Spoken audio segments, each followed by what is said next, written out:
itu sederhana. Kalau kita mau bergerak, aktivitas, datang rezeki. Ya, Anda lapar, haus. Kalau diam aja nggak akan selesai hausnya. Tapi kalau Anda ke belakang tanya, Pak, maaf saya tuh haus sekali. Keluarlah air minum dari DKM. Ya kan? Tapi saya juga lapar, Pak. Emang Bapak nggak bawa makanan ke sini? Enggak, keluarlah kemudian makanan. Jadi kalau kita mau bergerak, ada itu rezeki. Anda keluar tuh. Begitu di perempatan jalan kan orang cuman prit, Anda parkir, tiba-tiba dengan peluit itu baru keluar sedikit prit. Kadang dia nggak pakai peluit sekarang itu.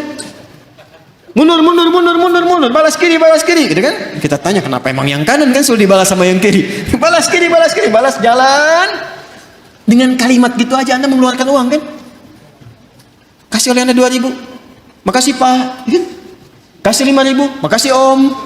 Ya? Udah pindah tuh. Kasih 10.000, makasih Bos, gitu kan? Ya kan? Kebayang ya? Jadi kalau kita mau bergerak, sebetulnya rezeki itu turun. Hanya nanti ada yang diakumulasikan, ada yang diberikan seketika. Ada yang sifatnya akumulatif. Sebetulnya hasil ikhtiar Anda hari ini, cuman mungkin diberikannya besok. Pernah nggak Anda cari pekerjaan? Bahasa manusia ditolak di sini, tolak di situ, tolak di sini. Pernah ya begitu ya? Tapi tiba-tiba setelah seminggu, 2 minggu, 1 bulan, Anda mendapatkan pekerjaan yang tawaran gajinya di luar ekspektasi Anda. Pak, mau nggak nih? Ada peluang 9 juta. Ternyata itu hasil ikhtiar Anda dari hari pertama, kedua, ketiga dapatnya itu. Paham sekarang ya?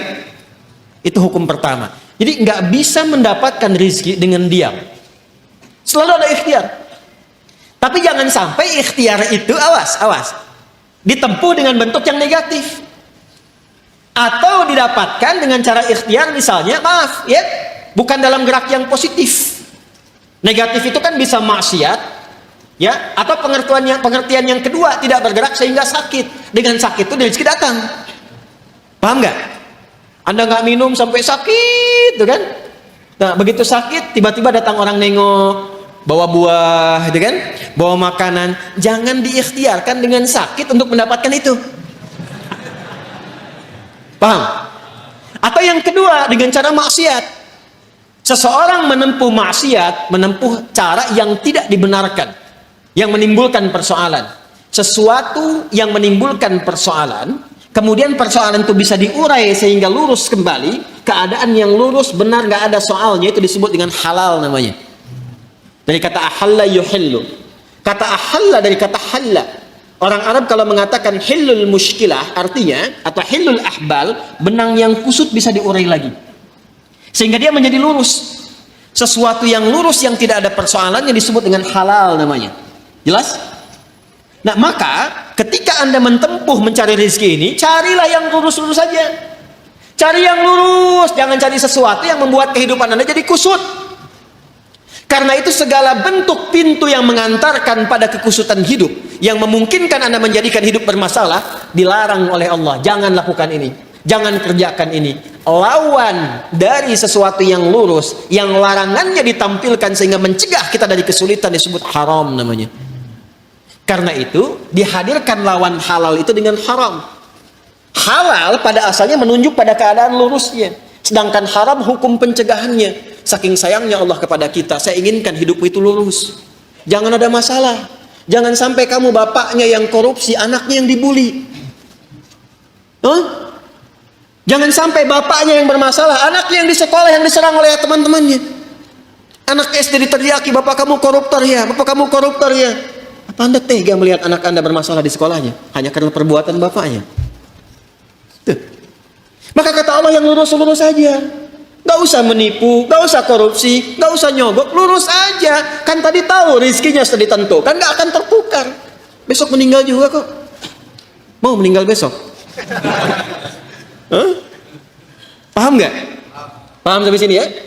Nah, kalau sudah paham, kalau sudah dapat yang itu, cari yang baik-baik untuk tubuh kita. Tadi jangan sampai mendapatkan sesuatu, betul cara dapatnya halal.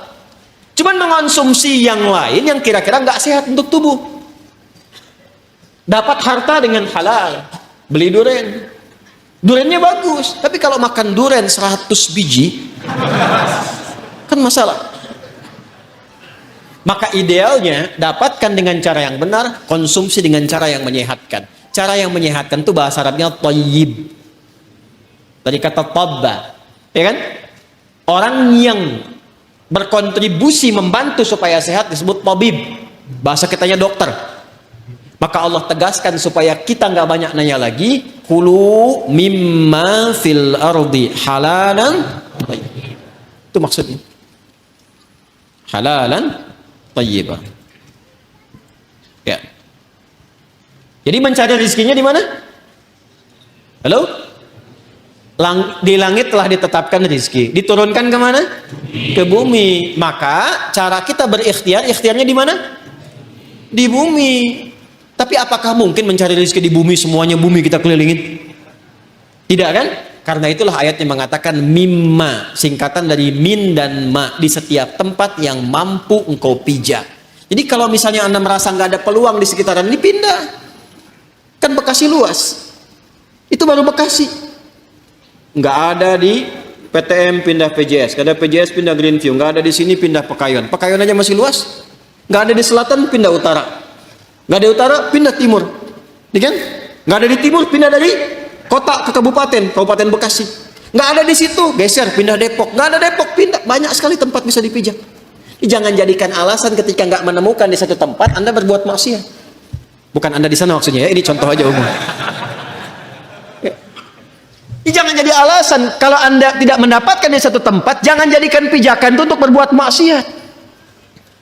Aduh, udah sekarang susah Ustaz jadi yang halal, itu aja yang haram susah. Kenapa sih harus selalu banyak alasan? Allah sudah menjamin, kenapa manusianya bikin susah?